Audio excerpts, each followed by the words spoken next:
I feel like we're in the Matrix or something. We are. Hello, welcome everyone. Before we begin, I'd like to acknowledge the traditional owners on whose land we all meet today.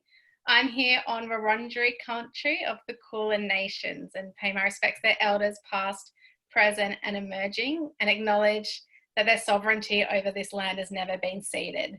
And acknowledge all the traditional lands that you're all on and pay respects to their elders past and present as well.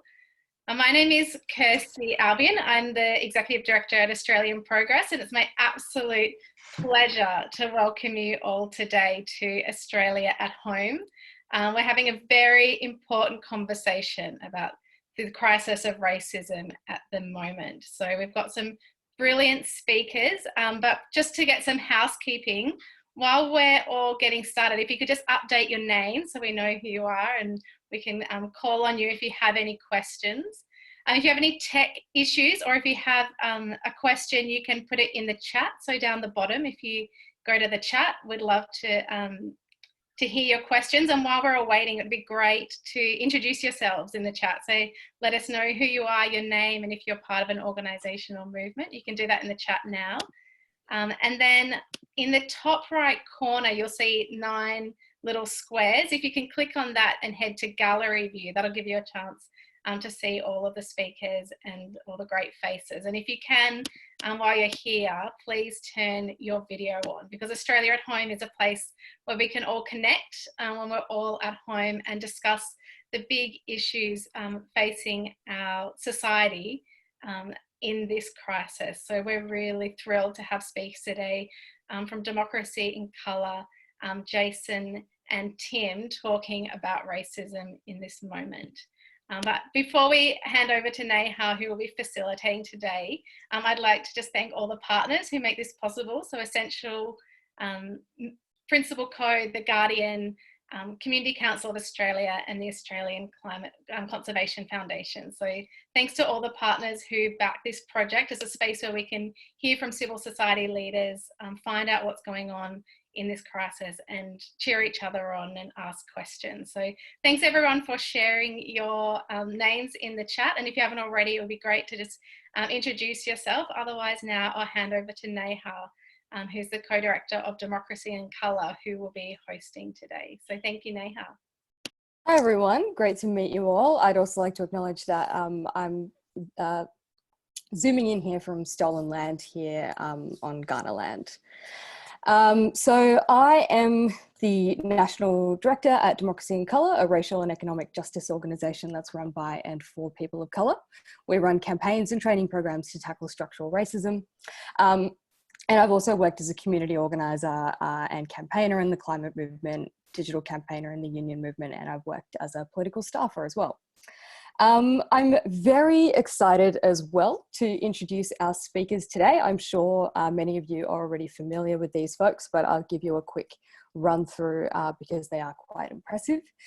So today we have Tim Soutphommasane, I'm so sorry, Professor of Practice, Sociology and Political Theory and Director Culture Strategy at the University of Sydney. A political theorist and human rights advocate from 2013 to 2018, Tim was Australia's Race Discrimination Commissioner. And Jason Yatsen Lee, who is the president of the Chinese Australian Forum and a national committee member of the Australian Republic movement. He is also the chairman of investment group Vantage Asia and managing director of corporate advisory firm YSA, as well as being a fellow of the University of Sydney Senate, a young global leader of the World Economic Forum and a member of the World Economic Forum's Global Agenda Council on China.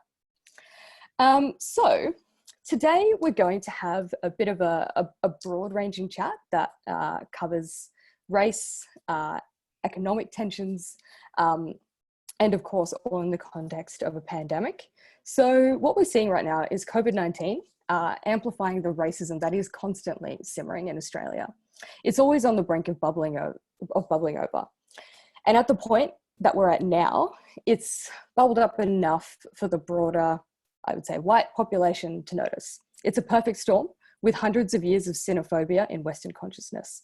So that's a type of racism that specifically targets people of Chinese ethnicity, with superficial stereotypes, and it's an idea that spread with British colonisers. It first reared its head here during the gold rush, and it's no surprise that this sits side by side with settler Australia's anxiety with our own place in the Asia-Pacific region, as though we also fear our borders will be swamped by an external force, a violent, dominating other. Reflecting settler Australia's inability to reconcile our own brutal history and its present-day consequences. So right now, we've got conservative politicians who are pulling from the old playbook of divide and conquer, from Trump's China virus and Peter Dutton hitting 2GB to whip up fear about busloads of so-called tourists. These populist white supremacist politicians are beholden to a worshipping of neoliberalism that is unable to meet the material needs of the millions they represent at the best of times, let alone during a pandemic. So they point to a shared experience of whiteness and evoke white supremacy. They direct a population's anger and fear towards a second class. It's as though to say, at least you're not like them. At least you're better than them. They are the ones to blame. So with all of that in mind, I'd like to hand over first to Tim for a moment to give an overview.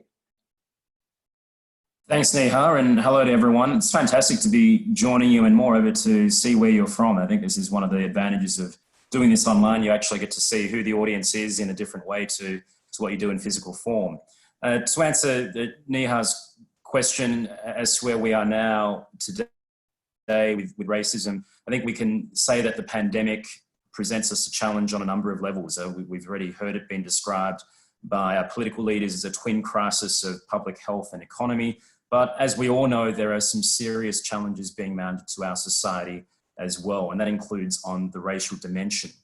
This was always a concern that I and others had once we knew that COVID-19 had broken out in China and was spreading around the world. There were signs even 2 or 3 months ago that we were going to see a rise in racism and xenophobia. And the reason for that's very simple. We know that racism comes from many things, but when you have fear and anger combining, that makes for a potent cocktail. And that's exactly what we're seeing at the moment. People are fearful for very real and understandable reasons, and they're angry as well about lots of things, but not least the response that we saw in the initial stages of the outbreak from China. And what you've seen is a lot of Chinese and Asian background people becoming the visible scapegoats for this pandemic. This has gone beyond just occasional or sporadic anecdotal evidence. We're now seeing something very widespread. Just about every day we're seeing or hearing reports of racist incidents, and this only covers the tip of the iceberg. There'd be many more incidents that wouldn't be reported. Things like verbal abuse, people being evicted from properties, people being denied service at shops and other places, and in some cases, physical attack. We've already had a handful of incidents where people have been punched or assaulted by others. Last week in Sydney, there was a man cracking a whip outside the Chinese consulate, threatening people there, who was arrested and charged with criminal intimidation. The Human Rights Commission has reported they've seen a spike in the number of racial discrimination complaints, which is ostensibly linked to COVID-19. So we are seeing something challenging, something that is not particularly encouraging for our social cohesion, and it's going to be crucial for us to respond to this. Crucial because trust is going to matter. We've seen just from the international responses to this crisis that trust in government is so crucial to ensuring that we have a comprehensive public health and policy response to this, both in citizens, because we know that this crisis isn't just going to be something of the moment or something we'll have to live with for the next 2 or 3 months. We're going to have to rebuild out of this, and there's going to be a serious need for nation building and for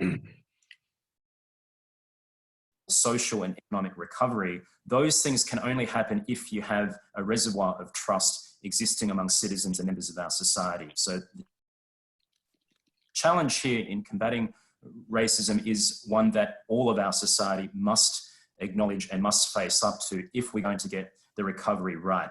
What we need is, of course, as always, political leadership on these issues. I know there have been many voices out there who've been calling for more sustained attention to racism in the form of an anti-racism strategy, at something we haven't had for quite a number of years now. This is the right time. If there were any doubt, for sustained attention. Tim, you're just breaking up there. Yeah, I've just wrapped up. Okay, perfect. All right, thanks for that, Tim. Now, Jason, on that as well, you've reflected recently on how so much of this comes from an anger that's sort of underpinning the racial abuse that's being faced by Asian Australians. Would you like to expand on that?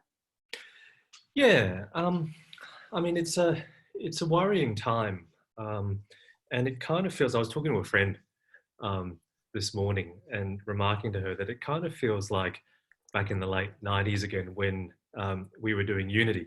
So Unity back then was a bunch of co-conspirators, and we started a political party to combat this was the first rise of Pauline Hanson after her maiden speech.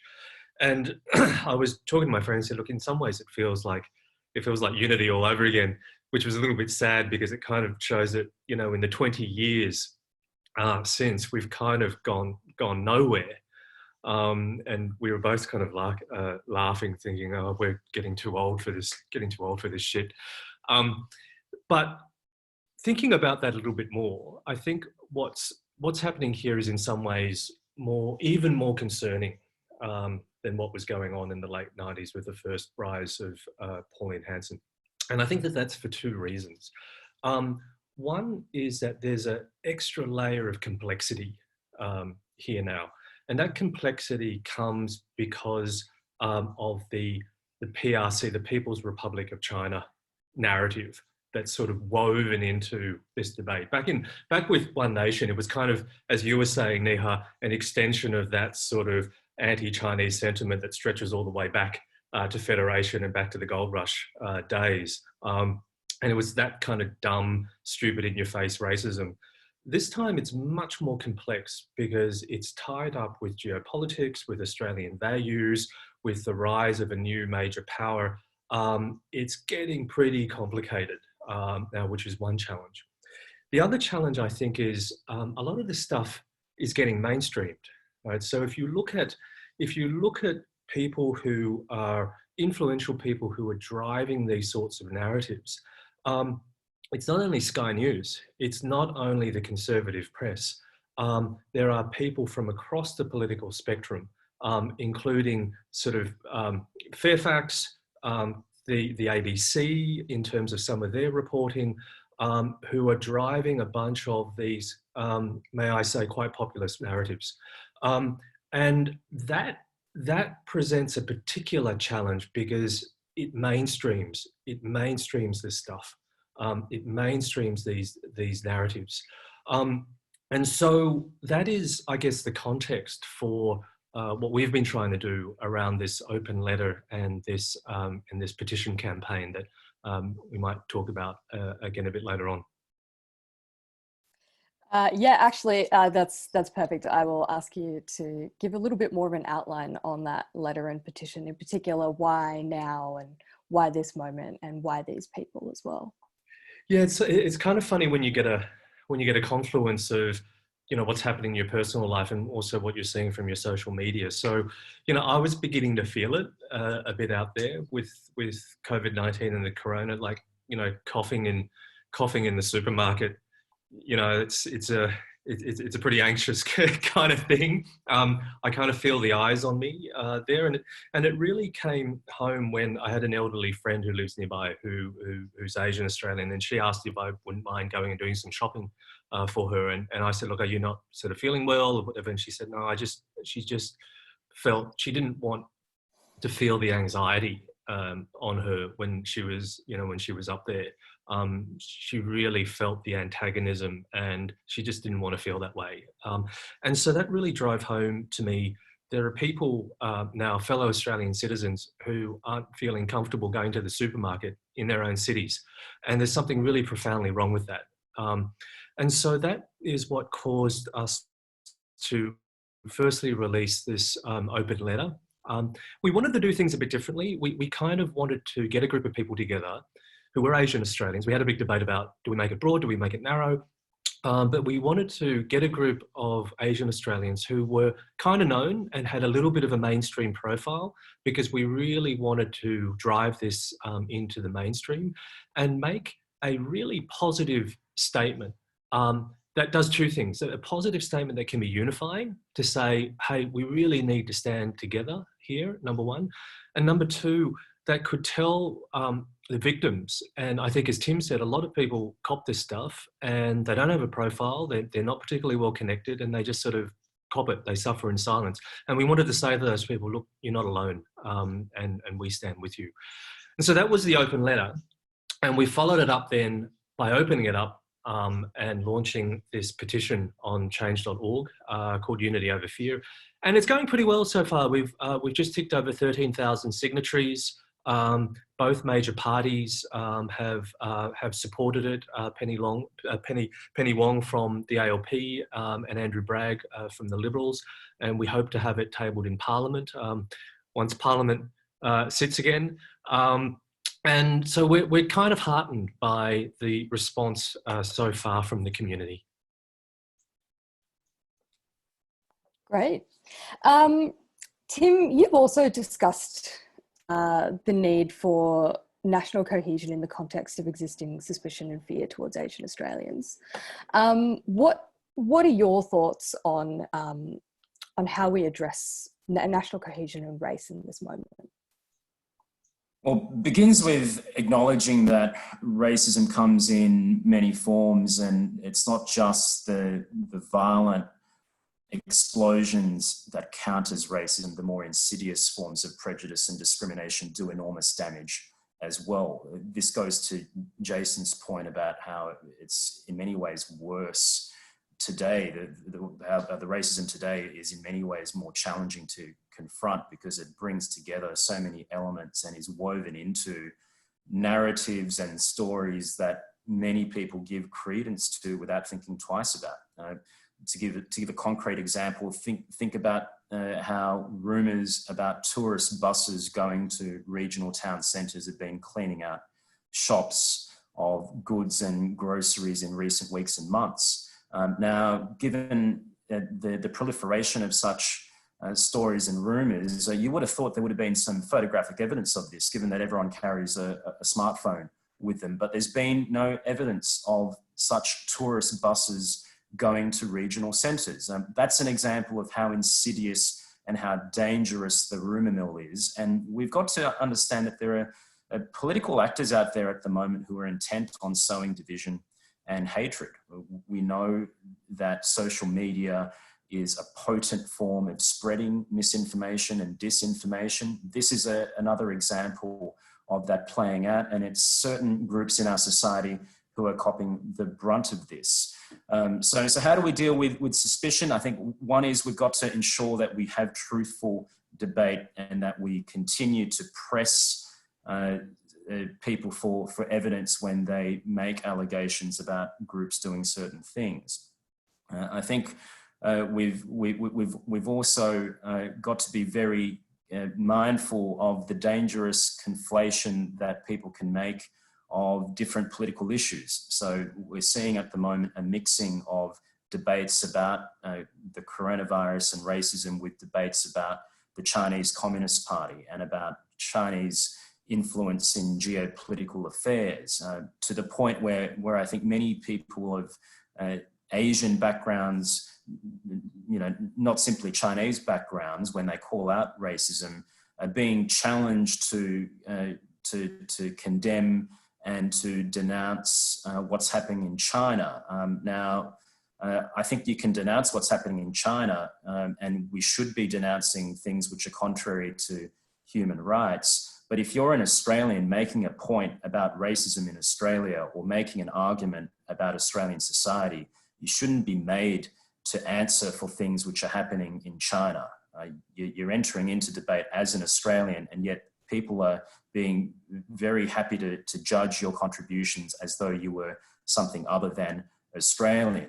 On top of that, you've got people expressing suspicion about your motives when you do call out racism. So you have this dangerous tendency among some commentators and among those in public debate more generally who think that racism has been weaponized by the Chinese Communist Party. Therefore, anyone who dares speak about racism is complicit in Chinese communist narratives and rhetoric.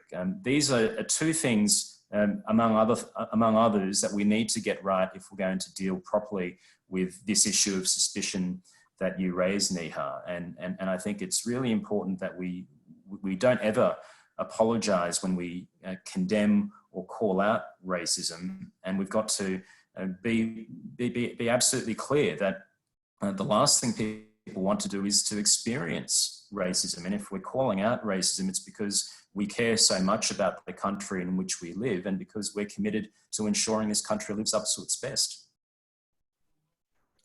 Thanks, Tim. So we're actually getting quite a few comments coming through in the chat, which is great. Everyone, please keep them coming. Specifically about hate speech and the media and the role that they play. We've had a few questions about the role of Australian media in the China-Australia relationship. And we've actually had one particular question that's come in from Nancy Lloyd. Nancy, if you're there, we would love it if you could ask it, the one about Bronwyn Bishop. And how that sort of speech is allowed to go on Sky News. Bronwyn Bishop actually said in the interview, saying that that the virus was actually created by China to kill off its own people and to ruin the economy of Western world. How can she be allowed to say such thing on television? I can't understand. I mean, I know that we have freedom of speech, but to me, that's close to hate speech. Yep. Jason or Tim, do either of you want to comment on the role about foreign ministers or political leaders in hate speech? Sure, I'll go first. I mean, this is exactly the kind of disinformation that I was talking about, Nancy. The fact that you have extreme stories and rhetoric being used more and more frequently. And this is a slippery slope for us. It's important that we hold people to account. The trouble is, this sort of speech is coming so thick and fast. I think we're all finding it really difficult to hold them to account. It's happening daily. It's happening constantly. It's happening in all manner of media. I think the challenge we have at the moment is to ensure that such extreme views don't become representative and don't get aired on a regular basis in more mainstream arenas. But what we're seeing here is what people would describe as an example of shifting the so-called Overton window, that the more that people rehearse extreme ideas, the more readily it gets accepted, and the more likely it then gets worked into ordinary political speech and discourse. So Nancy, your concern about this spreading hate is legitimate and very real.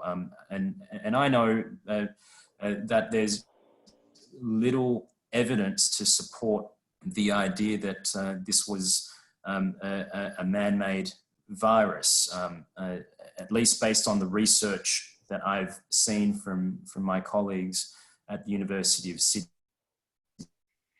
Can I and elsewhere. So you've had scientific experts study the structure of this virus and its characteristics, and as yet there has not been strong evidence or any compelling evidence to suggest that it's a man-made biological weapon.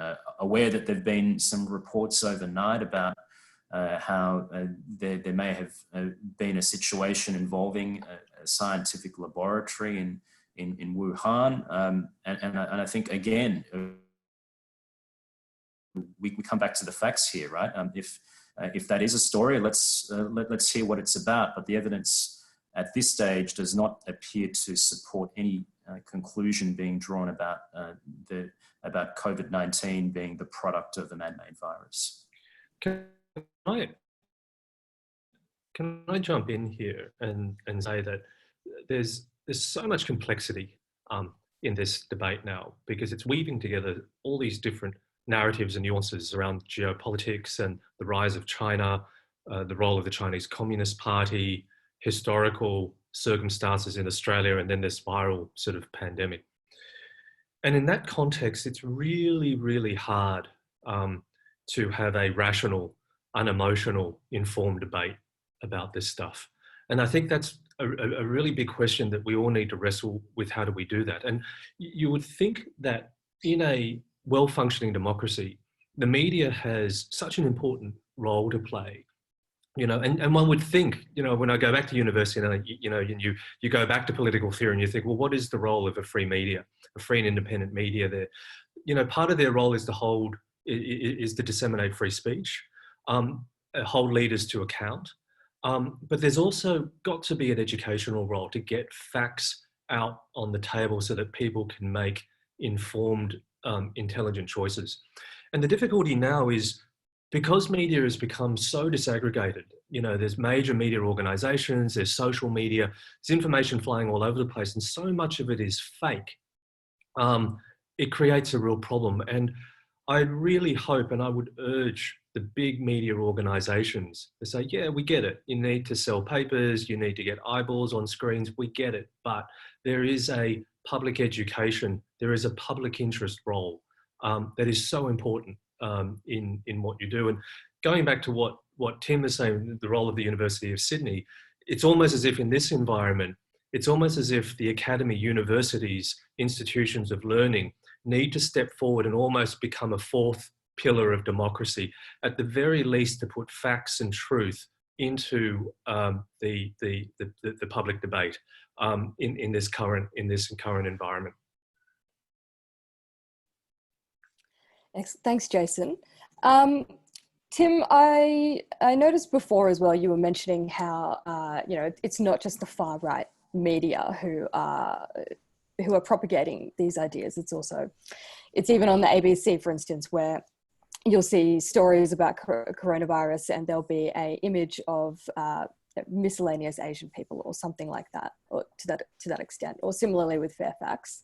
Do you want to add maybe a comment based on what Jason was saying as well? We're getting quite a lot of interest on hate speech and the role of the media at the moment.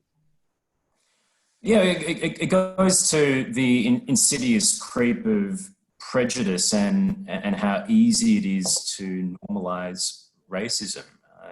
So I think this only underlines how important it is that we consistently respond to racism and don't get fooled into thinking that anti-racism is the real source of division. I think that this is one of the rhetorical reflexes that we've seen in debates in recent years, where you have people who are very quick to jump on any allegation of racism and say that, you know, racism is bad, sure, but the real damage is coming from anti-racist race baiters and peddlers of political correctness who are creating more division by bringing attention to it.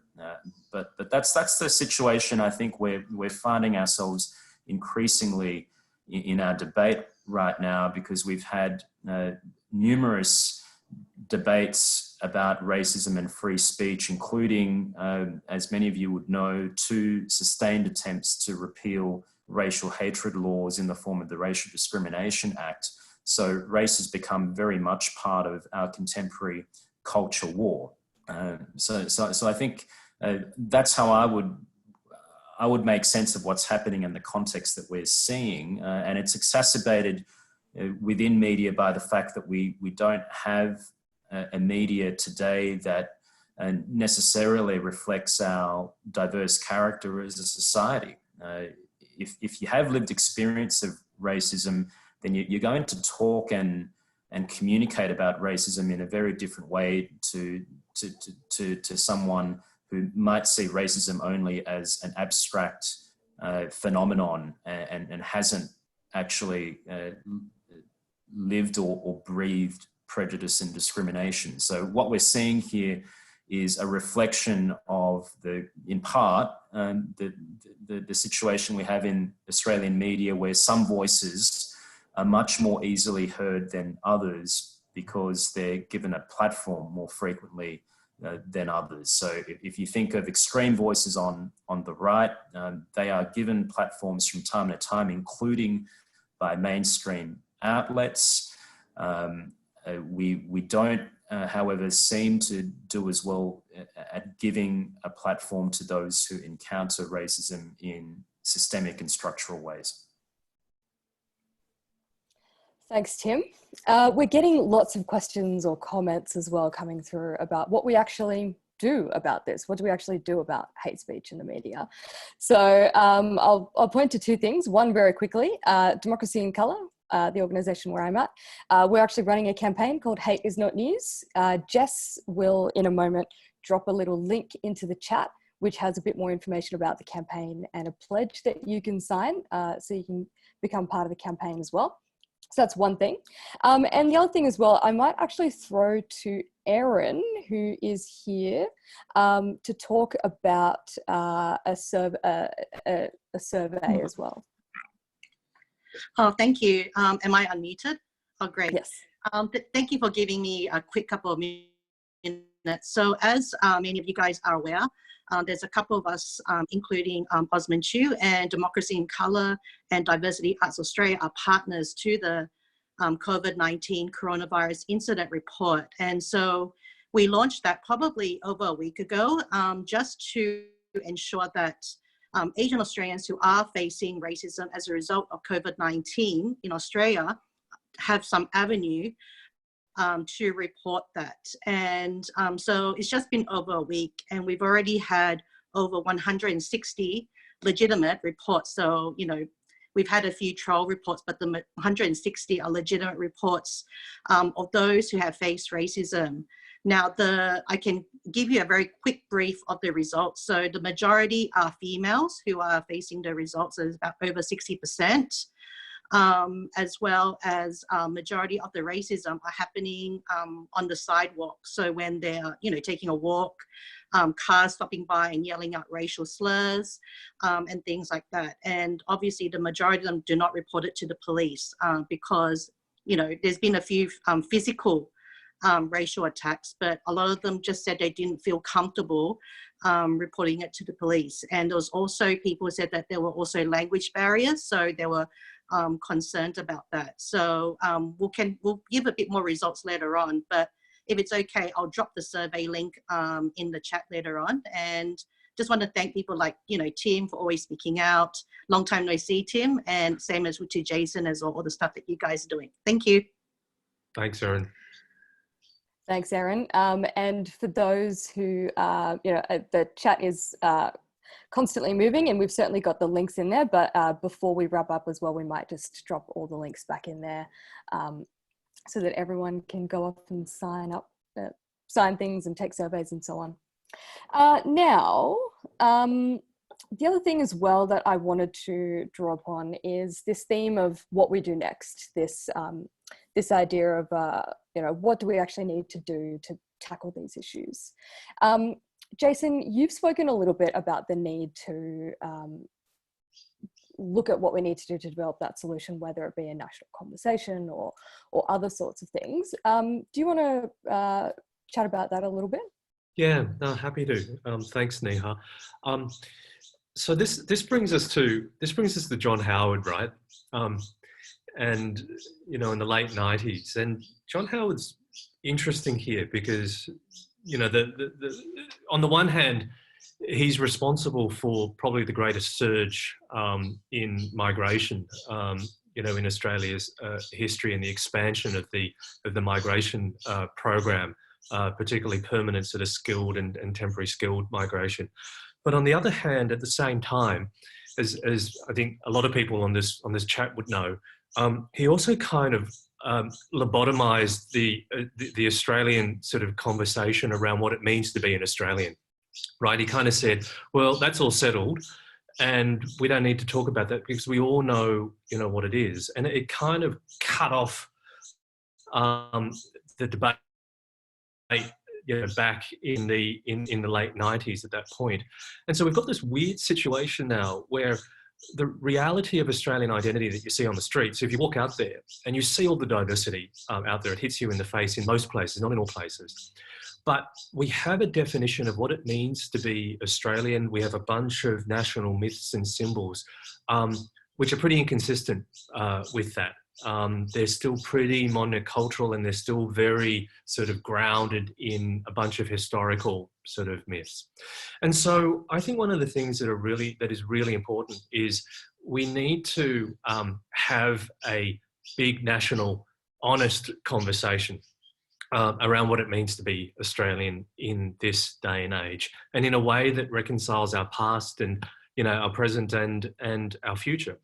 And I think if we can manage to do that and have this notion of what it means to be an Australian that's really inclusive, right? Doesn't matter where you come from, where you were born, but you're still Australian. You know, you are one of us, and you can find a sense of belonging here.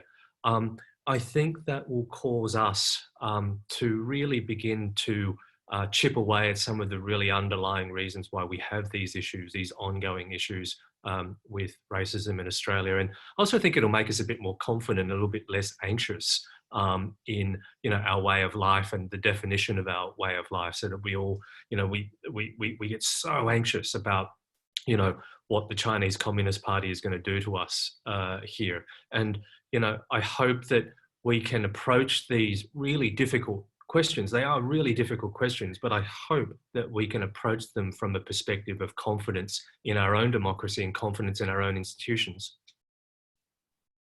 Thanks, Jason. Tim, you were also the former Race Discrimination Commissioner. What do you see as what is required to move things forward and to move us beyond this situation that we're in now? Where does one start? I think Jason's right to say that there's a myth of Australians being relaxed and comfortable in our national identity, which is the language that John Howard used to describe his sense of Australianness. But we're far from relaxed and comfortable. Our periodic debates about race demonstrate that very clearly. We have an opportunity right now to have a better national conversation. I think many people are coming together during this pandemic, even though we're not doing it physically.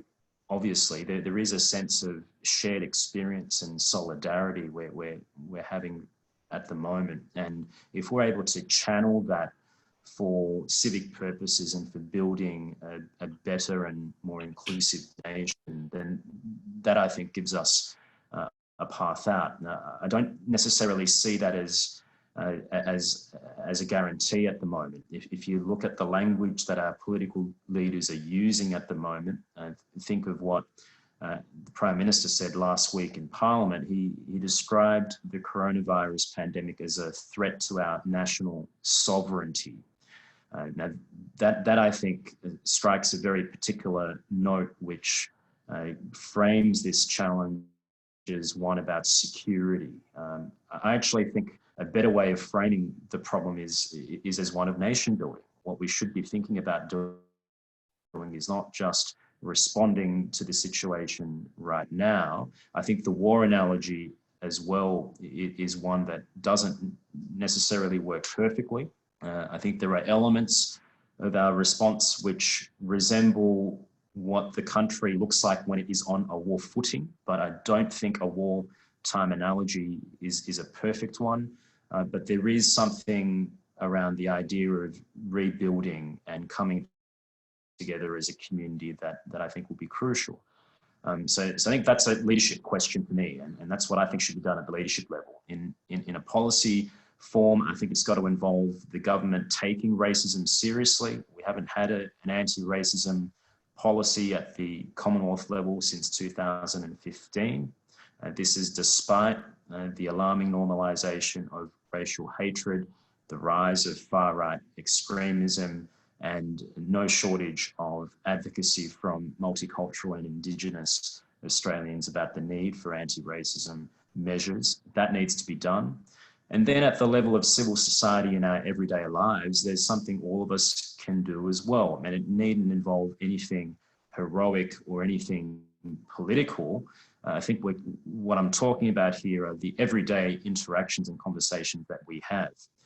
Combating racism needs to involve pushing back at what may appear to be benign or harmless stereotypes or stories. I mean, if you think about the racial prejudice and discrimination we are seeing today, think about why it's happening. Why does it have resonance? Why are people singling out or targeting Chinese and Asian Australians right now in the way that they do? It's because they've been fed a steady diet involving stories of, Chinese buyers outbidding local aspiring first home owners at auctions across the country.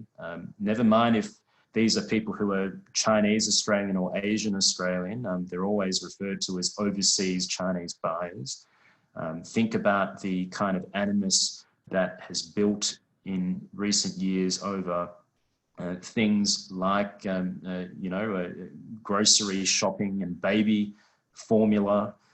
Think about the stories that have an influence in our public debate over the purchase of agricultural or commercial or industrial land. These are all part of our everyday conversations, and they feed the kind of hostility that we have seen unleashed in recent weeks. And I think we can all do something in the conversations we have with our friends, our colleagues, our family members in many cases, because that's the best way to stop prejudice from spreading and to make sure that we have a sense of unity and cohesion right now. Thanks. And I just want to acknowledge a few of the comments that are coming through as well from folks like Tim and Desmond. Certainly, yes, we are a nation that has a real myth around whiteness and a real denial of our history that's kind of leading to this bait and switch, or this sort of distraction from what's happening. I'd like to call on some folks for some questions now. So if you've got questions, this is the time. We'll spend these last 15 to 20 minutes having a bit of a discussion. Dane, did you want to ask your question? Yeah, sure. I've unmuted, right? Yeah. So I just wanted to touch on how China is increasingly being used as a scapegoat to distract from issues that Australian and US leadership faces, and how CNN released a report highlighting how blaming China was a strategy that Trump was asking the media to use. However, there are legitimate issues within the Chinese government, and I wanted to ask how we can draw critique of the Chinese government without playing into the government narrative of scapegoating and racism.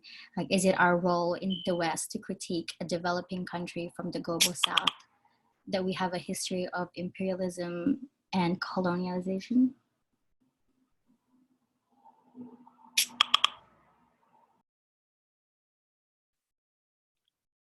Thank you. Maybe, should I have a go at that? Yeah, go for it. Okay, just waiting for a cue. It's a great question, and I think it gets to, I mean, this is, I think, in geopolitics, the defining sort of issue for the next century, at least, and that is the strategic rivalry between the United States as the dominant power in the world, and certainly in the region, and China that's now challenging that power. And it's going to impact Australia in all different ways. It's impacting us now, and it's going to impact us in the future. It's a super complicated debate, and I don't want to get into all of the complications, but I think something that I try to say in order to encourage people to have a balanced view about this is that there is there's a bad China out there. I think we can all you know, in Australia acknowledge that. And the bad China is sort of an authoritarian government, no freedom of speech or very freedom of speech, human rights difficulties, you know, all of these things that we hear about all the time about China. And okay, let's acknowledge that there is bad China, but it's also so important that we acknowledge that there's also a good China, right? And this is the China that played a huge role, for instance, in lifting the world out of the global economic crisis, the GFC, by that massive stimulus package that lifted, you know, a lot of its own people out of poverty. That's playing a really big role in the development of renewable and clean energies for the future. That's doing all sorts of scientific research around biotechnology and human improvement. And from the Australian perspective, will play a huge role in our future prosperity if we play it right. If we play it right. So whenever you look at something that's really complicated, you've always got to see the good side and the bad side in a balance. Because if you only see the good side, then that doesn't work because you're being willfully blind. But if you only see the bad side, and that's, I think, what a lot of people and you know, certain of the media in Australia do, if you only present the Australian public with a negative view of China, it doesn't lead you to a very good place. It doesn't create any options for you to have a productive, meaningful relationship with the country that is, by all estimates, going to be the biggest and the most powerful country in the world. If you look at DFAT's projections of the world economy in 2030, so that's less than 10 years away, you've got a Chinese, this DFAT's white paper has a Chinese economy that is, on PPP terms, double the size of the United States economy and the EU economy. And if you think about that, if we imagine what's Australia's future, I don't even know where Australia is on that sort of scale, I can't remember. But if you think about our economic future and our prosperity, which is important, you know, our prosperity is important, because if we're not prosperous, how do we fund all of the stuff that's important to us as a country, our education, our healthcare, our schools? The economy matters. And so we need to be balanced and we need to be smart about this. And my big concern is, if we only have a public discourse that is focused on bad China, we have no strategic space and we have no room left in our imaginations about how do we double down on good China? How do we build productive relationships in those areas that aren't sensitive, like biotechnology, like human improvement? You know, how do we work with China on these things in order for there to be a contribution to human progress? Thanks, Jason. We've actually got a few follow-up questions coming in on this, so I'll just I'll pose them very quickly and briefly, and I'll just ask you to, you know, relative as briefly as you can, comment.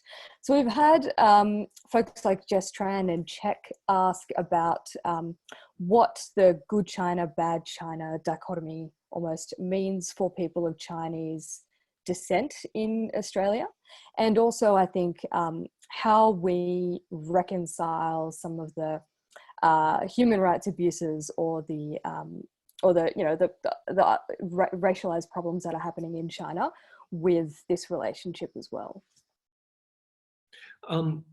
I very much have I have a very strong view that in order to have good, robust, meaningful discussions, you know, if we acknowledge that there is a bad China and we disagree with a lot of the stuff, then yeah, sure, we can disagree, but, you know, we'd like to do something about it, right? You know, how do you make a difference around this?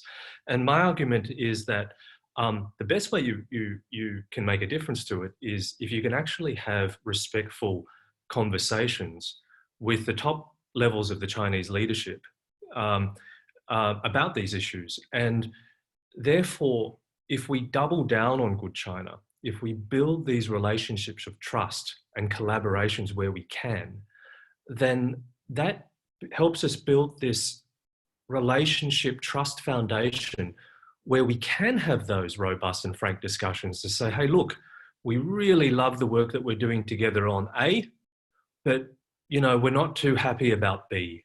And, you know, can we have a conversation about that? So I actually think that by us to have good discussions about bad China. I just jump in. I mean, for me, the key distinction to make is between the Chinese Communist Party and people who have Chinese origins or ancestry. I don't see any problem at all in being critical of the Chinese Communist Party when it violates human rights, and we should be if we belong to a democracy. What I'm concerned about, though, is that anti-racism advocates now have to become experts in Chinese politics and China and geopolitics in order to have any kind of meaningful conversation about racism in Australia. That's a great point, Tim. Absolutely agree. Absolutely. Thanks, Tim. And on that as well, actually, we've got a comment from Ivor Tonye. Would you like to share what you were saying as well? Oh. Yeah, I hadn't really expected to speak.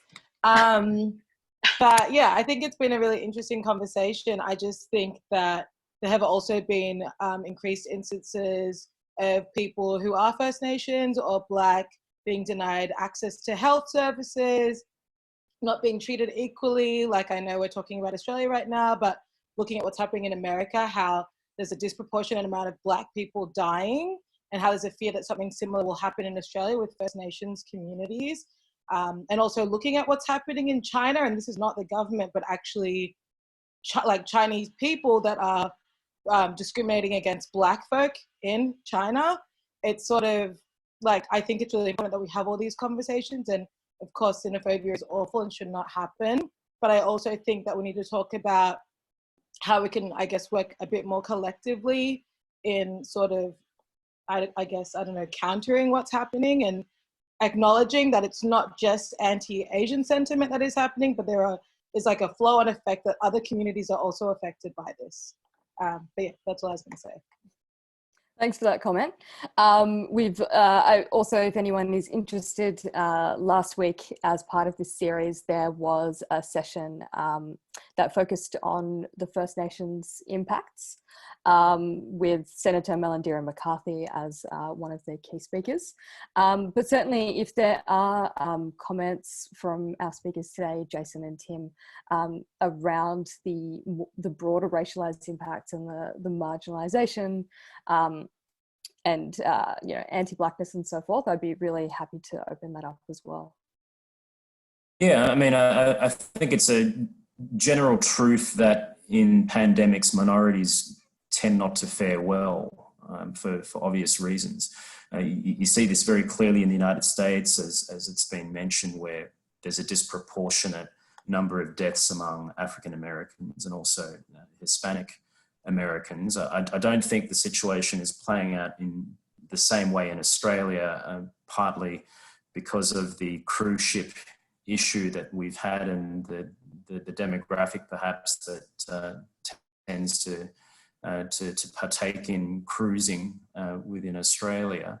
But I think, you know, that there are obvious implications of a racial kind that extend to First peoples at the moment in Australia, and very well that they're among the most vulnerable to the coronavirus at the moment. But you know, if you look at history, minorities can always fare worse and get singled out. So when you had the bubonic plague go through Europe in the Middle Ages, it was Jews who were fingered and blamed, and you know, the rumours that would spread through European towns then were that Jews were poisoning the wells, and you would have Jews being rounded up and persecuted.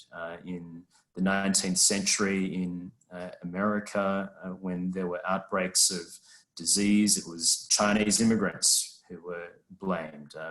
I think there was a cholera outbreak in New York City in the 19th century that was blamed on Irish Catholic immigrants.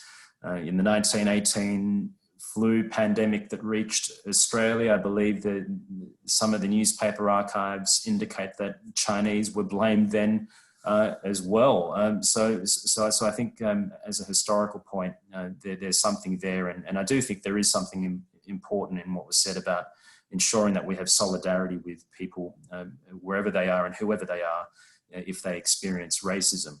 One thing I would say though is that there are political actors, particularly those intent on dismissing racism, who are very clever at distorting debates or deflecting attention from local conditions and domestic debates when you do raise racism. And the logic tends to run like this, right? That if you really care about racism, then you've got to speak out and prioritize what's happening elsewhere, because if you don't speak as loudly about what's happening in Japan or in China or in Brazil or in any other country, then you can't claim the moral high ground here when you talk about racism. So I think we've just got to be on guard against the sophisticated derailing of conversations about racism that happens routinely, and people have got to be sophisticated themselves when they advocate on behalf of anti-racism. And we've just got one final question as well from Tico. Oh, hi, thanks. Thank you, Neha, for that. I guess first and foremost, I just want to say that COVID-19 is obviously not the first pandemics that Australia and the world has seen, and that in the past we have learned from our experience with HIV and AIDS that bipartisan response from the government and the society, particularly those who are heavily affected by the disease, are the most effective. So coming back to that kind of narrative of going back to what we do best, which is working together as a government and society, is definitely the best, because that's why one of the reasons why Australia has probably the lowest rate of HIV even up until now. But my question is actually more about the post-COVID-19 in terms of racism. With all of these narratives against the international students and temporary migrant workers, there's this narrative that we're in a crisis, we don't need you.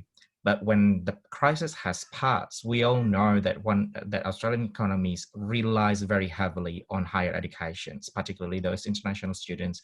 And if we look at the numbers, and the last 10 years have been showing basically Asian countries, particularly China, has been having international students here in Australia. So how do you both see that we can reduce structural racism in line with this sort of economic activities or whatever economic decisions making that the government is going to make? Shall we starting to remind them that international students and higher education is probably going to be the one that contributes to the recovery of our economy and other things, and therefore racism should be reduced? Would that be a narrative that is helpful at all? Or do you see any other approaches that you think we should consider? Thanks. I might throw to Jason for some final remarks on that. Yeah, sure.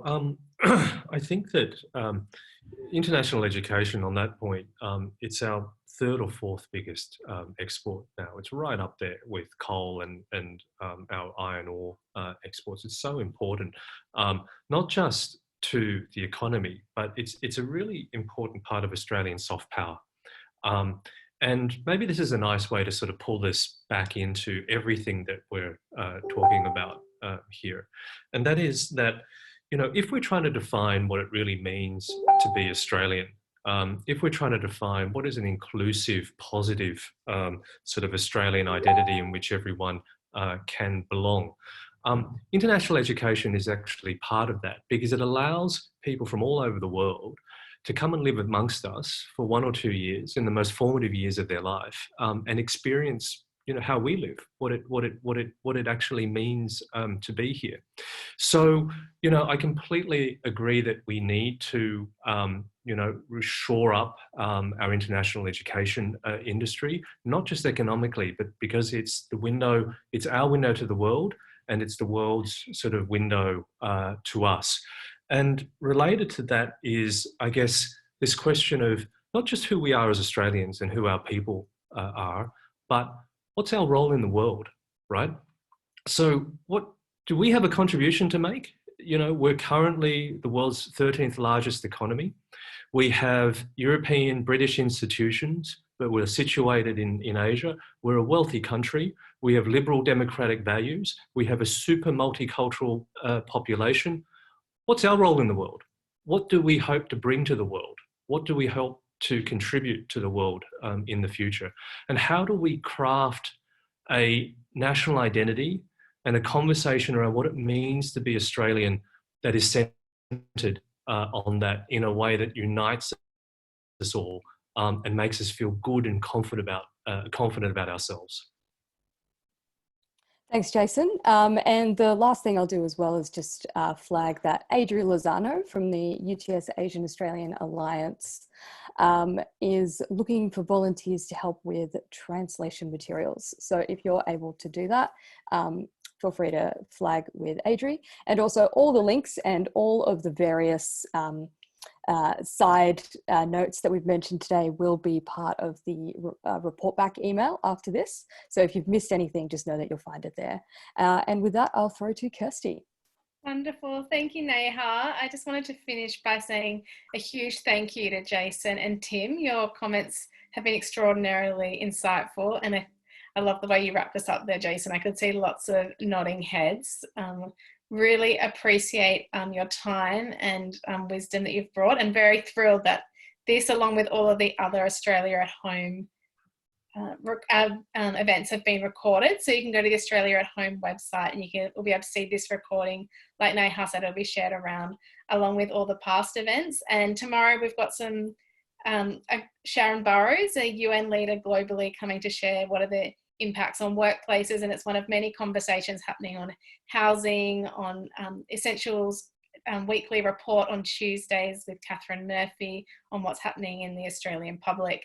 So tune in this time every day, weekday, to hear from civil society leaders. But I'll wrap up by saying thank you so much to Jason and Tim and Neha from Democracy in Colour for facilitating today. Back up their work. I'm sure if we could all take off mute, we'd all celebrate and clap you very loudly. And we'll say warm thanks in the chat to you all. And please do back the campaign that Jason's running and the work that Democracy in Colour is doing as a racial-led movement of people of colour for racial and economic justice. So thank you everyone for dialing in. It's been great to have all the comments, and Essential will be sending around on behalf of the Australia at Home team some follow-up links and the recording if you feel like you want to watch back over it or share it with your friends. Otherwise, see you this time tomorrow. Thanks everyone. Thank you. Thanks everyone. Thanks everyone.